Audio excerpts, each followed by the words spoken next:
أعوذ بالله من الشيطان الرجيم بسم الله الرحمن الرحيم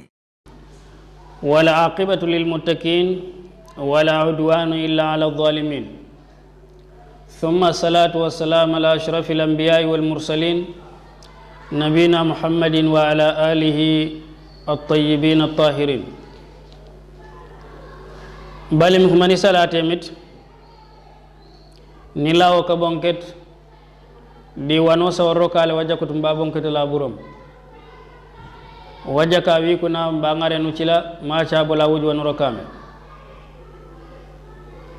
ni salaru ngawla muhammad sallallahu alaihi wasallam anamite mukenu me bonyulo bedi kayo ngak kelem ko ni lawate min tumba beneno place na senomi di ku jaworo keno ku sayba kola diano sanate bero ku jak yok be funa ko fanota be kay ñoro ke da temit emite senola funa fakila kam funa fan manje fati be sumbe barula burumulal di fula ko la fe non ka gameno ke islam de kitaba no ma me fele yenom kitab tawhid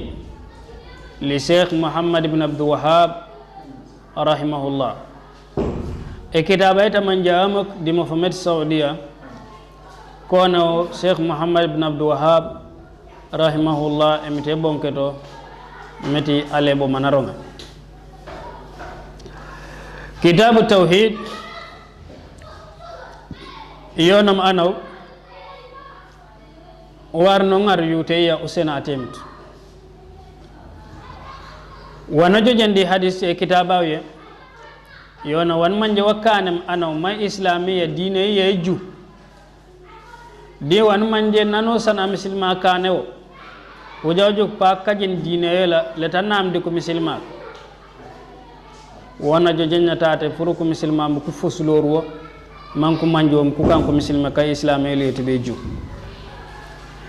fulimete fan bajande kitaba e fonon fulimete fon babu shafa'a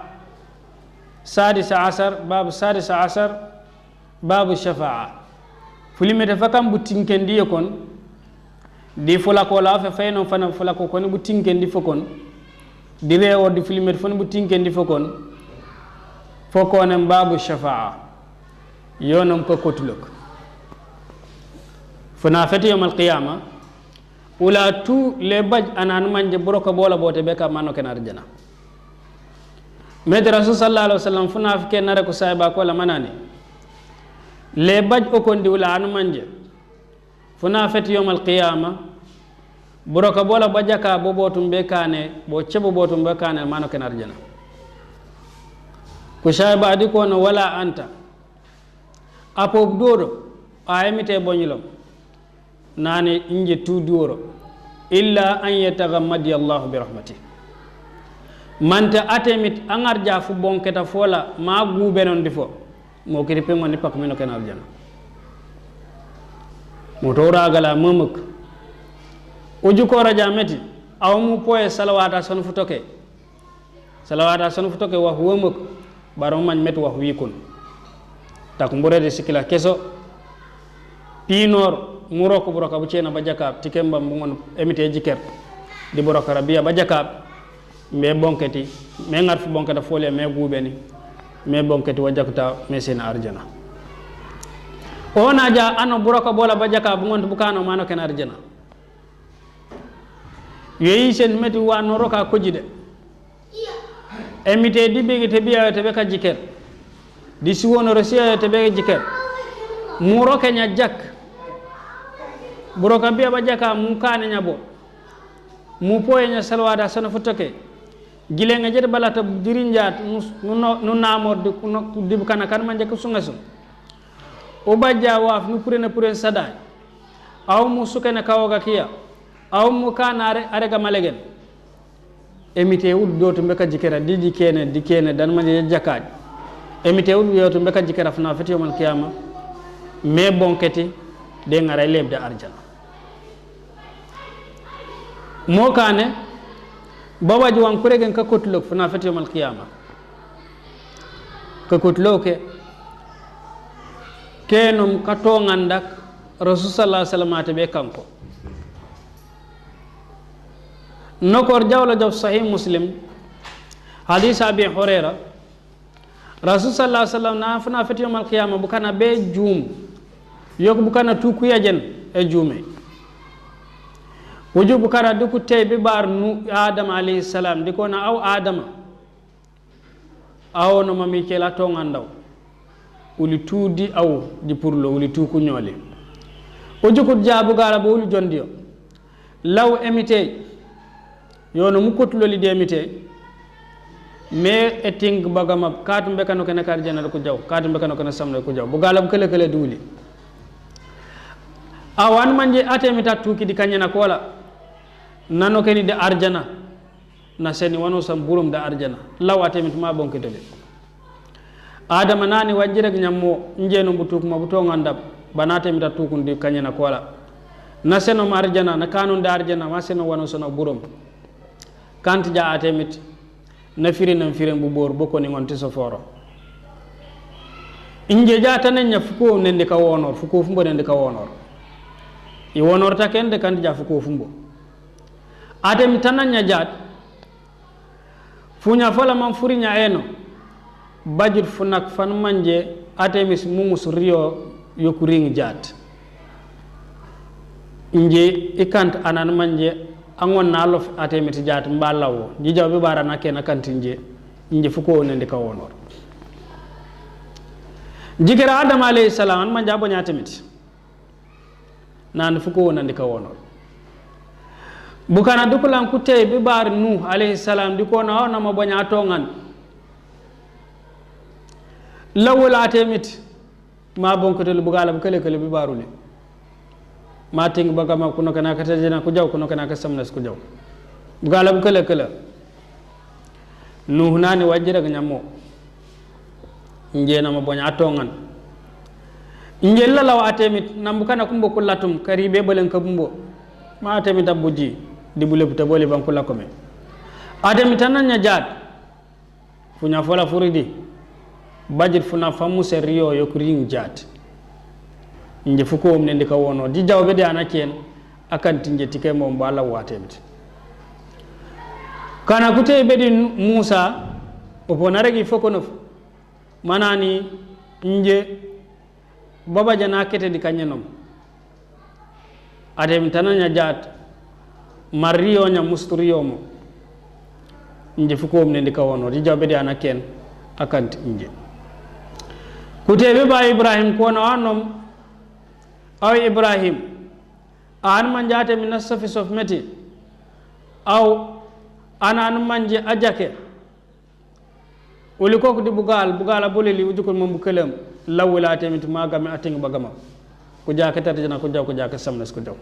bugalam kele kele be baruli Ibrahim nani wanjire nyammo barenje de buronga bumbo ni musira fu gajor fu no fu fiji ni musira ka gajor be yaso no fiji Ibrahim alayhi salam diburonga bola banarong nyotu nana fugajora nana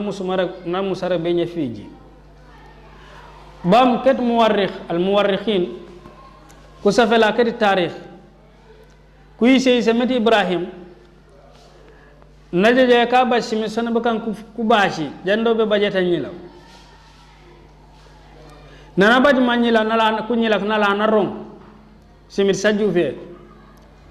o dere gela fuga jara tu ngana nyaba nyafiji inyawla jikerora nano sambala burabjat titora suba di salfana nyoma sonu regalem titora salfana dalan sara fuga jar fon tumbunu regalem to Ibrahim alayhi salam dibro nga bolo tusim dos na non nyafiji baw jikera Ibrahim wanon fuga jara fana dagu wonam nambu kana kola ku wonkor mako ne jaar bu kana tuku pour be karamba be ja fu malor no bajale Ibrahim nam mañ meti boko bajir fu malor fanku baje kanti ja sinete soli man ko to be so fel so eno man ko to be karu kana kol so eno nani nje jaay mate fu jaja fu bajir nafa mo ka nane bu kana ko li inni saqim nje erontu jak nje tananya erontu jak ba Ibrahim wana rek nya wax wetu malegen medu ko ba ke sinetes kan bu kan man ka wigi to juwe mo kana amon to be jabe bo wagam tena wono muwa ibrahim alayhi salam nana jalam be mo fa met misra baj aman san manje wate kila nano sa najuka seka jaka wenda seka kila na yabo o yabuja anino ma ngara seka mo kan ibrahim nana seko sara ku cengi ja inje wawi oni inja lini ibrahim wana ragu met sara lino medi ko du ku misilme atemina innamal mu'minuna ikhwa kuine na katemite ko tu bukan kawoge mo kan narag fo ibrahim ene regu mun kuri moko mo kan o manja meti funa feti yomal kiyama funa fan manje fati nyi anosan war no pinor muro ko won manje wajake wade baka paken funa ficila katemi ka sanken bukana dukute be bar isa alayhi salam diko no an manjate mi tatuki o bajuta ampa uli bugala kele kele dulu lawe mite me pakeno li funa fe jame bonketoli meeting bagama ku jakata jana ku jakka samna ku jok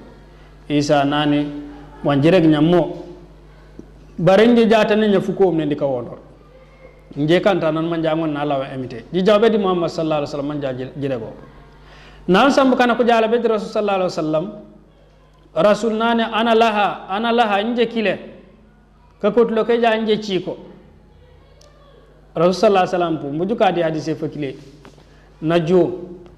arillo ja ndifte mun fe lares na sugidi a sugidi jaat e tallaw emitede na salemite nanu sana sal jamite di kono item fu ko fiya usanken pu jami ulaw ja wanu sanu lay pu seni ko yonum yanko de mashafa inyawno kana di aya manka sankana kulo nanangal lo fulmeta manana babu shafa'a nana qawlullahi ta'ala furimo feta amba ayo ya atem nana muhammad sallallahu alaihi wasallam wa anzir bihi alladhina yakhafuna an yuhsharu ila rabbihim nana ugamen bukana kan manje kabajun kayini nak keti wege taw kabajun kayini nak meti ko be lañ be bar atemit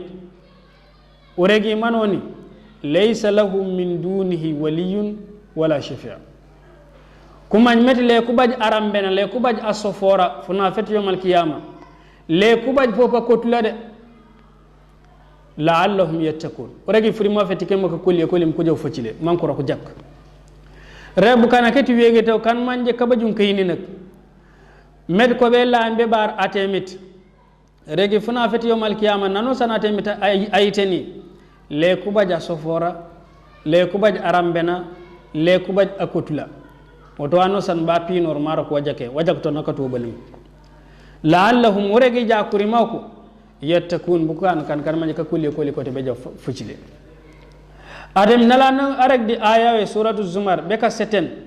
dim kana me ka kotulok wa qawlu atem nana kul ureg aw muhammad lillahi shafa'atu jami'a atem ta kile ka kotulok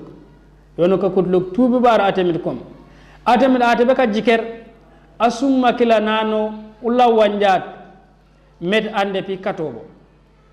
ballet kana ko jebe kayito kana ka jaka ko de kayito mako na tamit njom de law mo bonketande hani wa qawluhu de jodi aya atem nane man dhal ladhi aimbadi muyu yashfa'u indahu atebe law ko kutul bab atemit illa bi idni kant ja atem fango atebe rek ande ulla wanja met ande pi katobo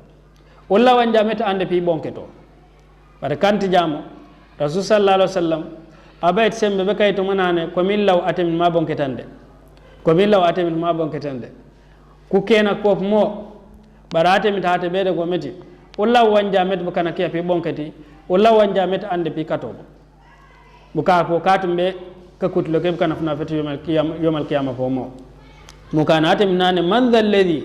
aymbadi mu yashfa'u indahu atabe ka kutul babde atemit atabe law akana kutula bab atemit illa bi idni kanti ja atemit fango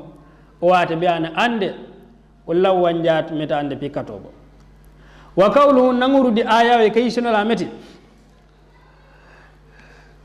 kayonga kiya kana kiya kajupa koliko fila fiya kajupa kolifo kumangori kajupa koli do tungole pakene mo kana atem nane wa kam min malakin fi samawati si malaika sone butumbu sonda samana sone futake diyen sigabare la tughni shafa'atuhum shay'a le singolen sukotul han an okon si malaika di kaju pakol sutu mankan kankan butukum bad manje bu musut bu ñosa atemit bar le singolen sukotul an han okon none singol ne sukotul bukan illa min ba'di an ya'dana Allah balem men atemitane so manani inye muy po jungol jikan ku kotula jungol jikan ku lawwa liman yasha di bukana po kanate mitati mbere gile jingol ne jikan ku lawwa di ande wa yarda atemit manamang man ku law bukan ku kila no wate kila no pang ngol silaw wodo kanja enomo simale ka san manje butu ku betate mit ban manje bu musul bu ñosa tamit nokor manate mitarak menum la yasuna Allah ma amarahum wa yaf'aluna ma yu'marun simale kas kan kam butukum ban manje sinyo serit atemit wanata mitagameni wasikanem nan kanja so le singolen silla woro atemit masono bonket ande man ta atemit anja so jilla wanja metande pikatobo oto man meti fila fiya ka jupa ko fo ngolen ko pakeni kuma ngori ka jupa ko ngolen ko pakeni amoro ya ngonta pakeni ampa ye jake la ngonta pakeni inyai po mo ko jawari po mo o to ano sanu pino nuragal jani funa ka fikila fu biringe wa qawluhu di ayawe kul id'u alladhina za'amtum min dunillah atam nane muy jiribude di wa jonyaribe wakantu matemiti jiribu wa jonyaribe wakantu matemiti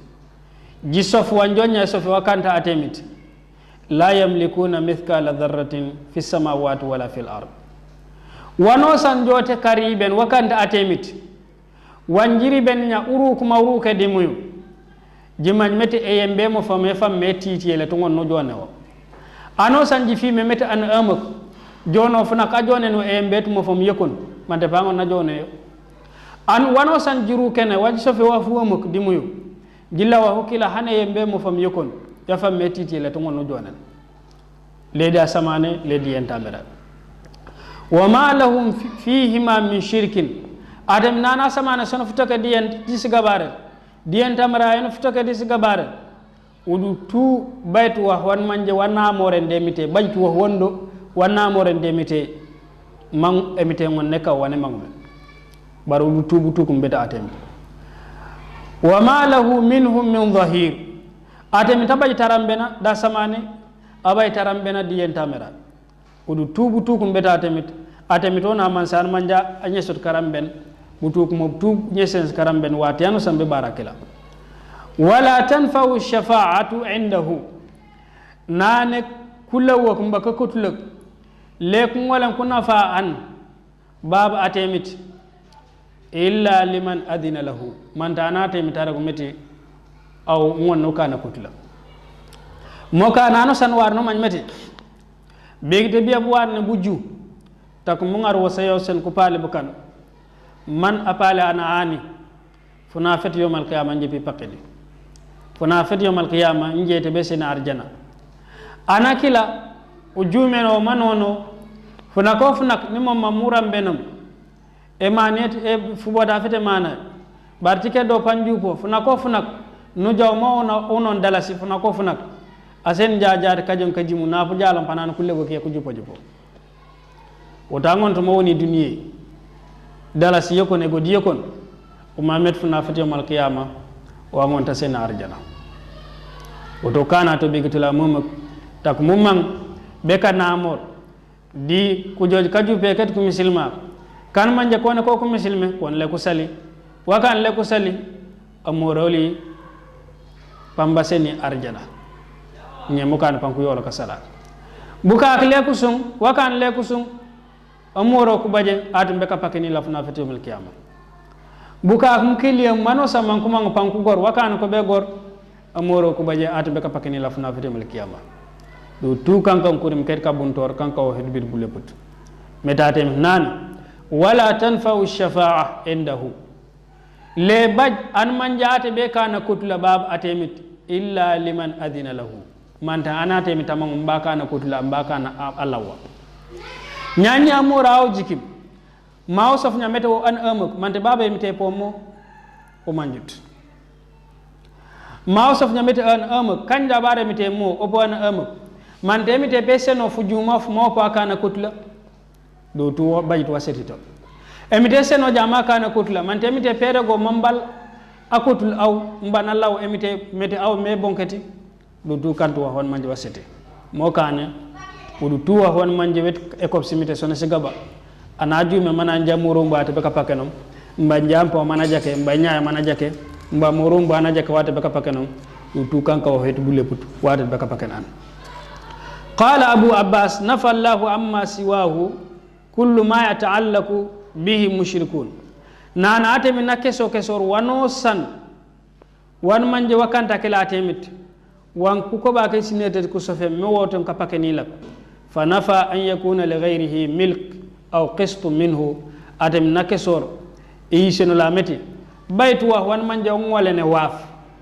be bara atemit wano sanu baje atemit kana mambajo ne sen met baytu wan manje waram bene memite pop aw yakuna aunan lillah walam yabqa illa shafa'a rasul sallallahu alaihi wasallam ella we nate be kan barate mitate be seno burum bucila ko bo nyaak buka ko ella we ko te be kan barate mitate be seno burum bukila ku jawori ken ko sayba ko li ko bella we mite me bonkat bukan ku cen bare mitete be seno burum bukila annaha la tanfa illa liman adna lahu rabb umanja meti le bajate be kaytoro na jalla we mite kanti jamite te be sen anakila burum bukila kama qal nokon manate mitarag menum wala yashfauna kullawa tule kullaw ku kotla tule ku kan kotla fana fati yawmal qiyamah illa liman irtada kanti ja kanemite regum anda wonno kana law wonno kana kotla bare ande diande no wonno law mbande kebon wonno law fa hadi shafa'a allati yadhunnuha al mushrikuna hiya munfiyatu yawmal qiyamah muntafiyatu yawmal qiyamah nanu manjameti ko koba ke sinnetes ko ka kutlo kan ko sofna funa fati ko yomal qiyamah do do be ka bajo kama nafa alquran wa akhbar nabi sallallahu alaihi wasallam noko na alquran e kesorum si wonor sikila di rasul sallallahu alaihi wasallam na rek menom annahu yati fa yasjud li rabbi wa yahmadu rasul sallallahu alaihi wasallam nane o be jo ma sugidi nyeto memite banya na salate mit wala yabda bi shafa'a nana sugidi jalle tallaw manana tem turambe no kayo ngakumbo ma baro be ka sugiri cema awalan thumma yuqalu lahu banja di kono irfa rasaka teben kofiya wa kul musankan yusma panku jami wasal mbulaw tu'ta panku sen kullu wakiya washfa nukana kutla tushfa panku sen burum be ka kutla mokan wakala lahu abu hurairah mtewono ko sumde pak namu sakke ngabonya manano man as'adu an-nas bi shafa'atika an aimbang awa nabaj ka kutle kiya funa fati yawm al-qiyamah qala rasul sallallahu alaihi wasallam nano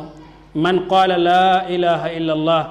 ona manan manje aragum furi ma fe baytam man san warna ko ba me ko bele kan malegen kan jaate min khalisan min kalbihi nare gurregum furi ma fe di begite bola di furid po fola banja moyen to menon di begite bola wana reg na furid po fola won di begite bola ko bukana nyungabu ko tumbe baje ka kutlo kumbo yomal qiyamah fatilka shafa'atu li ahli al-ikhlas billah bi idnillah nane ka kutlo kan rasulullah jabe kane konam kana kan manje ka kob memite keb kona tumbe ka kutlo wala takunu liman ashraka billah leb kana kan manje ka kob memite banja do ko kob wa ko keno wa haqiqatu anna allah subhanahu huwa alladhi yatafaddalu ala ahli al-ikhlas fayaghfir lahum biwasitati ad-du'a min man adina lahu an yashfa li yukrimahu wa yanal maqama mahmuda nanu manja meka kotloko atemita ate be sen bukana kan manje ka kob makila chebo kan manje wegi to le mite kebi yondo atemita ate be seni nyet ndikate be place li mana na ande apoy ko be an ko bammi jo mulla wom nyetum ande mi bonketo kastebe se place sole fa shafa'atu allati nafaha qur'an ma kana fiha shirk wa li hadha أثبت الشفاعة بإذنه في مواضع وقد بين النبي صلى الله عليه وسلم أنها لا تكون إلا لأهل التوحيد والإخلاص نان رسول الله صلى الله عليه وسلم نيسي سمتي كقتلوك قتل بكباجو كانت جاب كان منجي كقوم ممتي تشبه mo kana alquran po denguru si aya sa jupe ka kutla kan ku ko ba ka sinata ko sofum ko le wax wan manje wata be ka bajo fihi masail masala sotare san manje sallo fe ya to ngande na tafsirul aya al ula tafsirul aya di fulmeto fano manyari fo wan manje won wonno fuslora fo me manje la fa me e hungetate woto ngandu wonam no manja man si aya sawujum wa mas sankena athaniya gabnteno sifatu shafa'atul manfiya no manja me ka kutlo ku cen ko bo kan manje ko le ku bajo athalithatu kutlo wa fijinteno wonam sifatu shafa'atul muthbita al muthbitatu no manja me kama bay ko kutlo kan manje ko pan ku bajo arabiyatu yakam sibache dhikru shafa'atul kubra wa hiya maqam mahmuda no manja me met ka ba ko kutlo kama ko kambomi ka rasul sallallahu alaihi wasallam atumbe kane le baj اتبه كانكو